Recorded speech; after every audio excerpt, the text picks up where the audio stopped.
ये जो आप पत्थर देख रहे हैं ये कोई साधारण पत्थर नहीं है। इसकी उम्र कम से कम 1.5 से लेकर 2.5 बिलियन ईयर्स तक हो सकती है।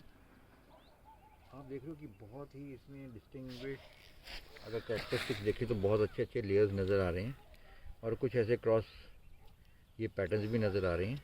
ये वाला जो पैटर्न अगर आप ध्यान से देखो तो इसमें आपको ऐसा लगेगा कि कोई एक्टिविटी हो रही है। एक्टिविटी किस तरह की हो रही है कि मतलब ये लेयर्स बहुत ही यूनिक सी हैं और इसमें बिल्कुल एक पैटर्न सा नज़र आ रहा है हमारे को। ये देखिए, अब ये पैटर्न कैसे बना? ये बना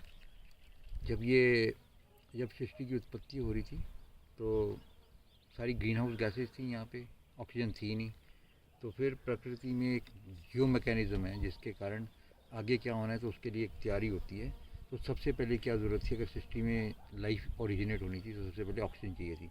तो ये जीव जंतु जितने भी आपको ये देख रहे हैं लेयर्स, ये उस टाइम के जीव जंतु थे जिन्होंने सारी कार्बन डाइऑक्साइड ली, ग्रीन हाउस गैसेज ली और ऑक्सीजन को कन्वर्ट किया।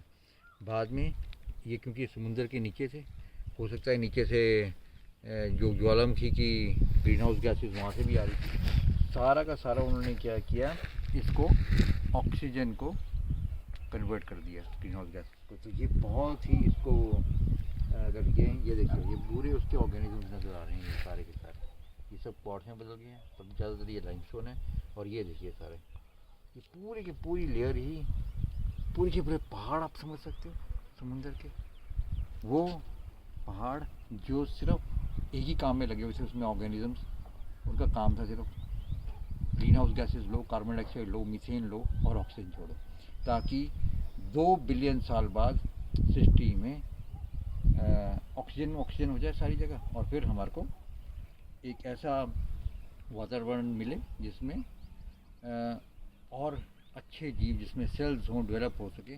और आज की अगर हम फाउंडेशन की बात करें, जो ऑक्सीजन यहाँ पे हमारे को मिल रही है, तो ये ऑर्गेनिजम्स वैसे थे जो ऑक्सीजन प्रोड्यूसिंग फैक्ट्रीज बोल सकते हैं उसको, जब सृष्टि की उत्पत्ति हुई थी। ये ना होते तो ऑक्सीजन ना होती, ऑक्सीजन ना होते तो हम ना होते। इतनी इंपॉर्टेंस है इनकी। ये एग्जाम्पल लिया है। Thank you.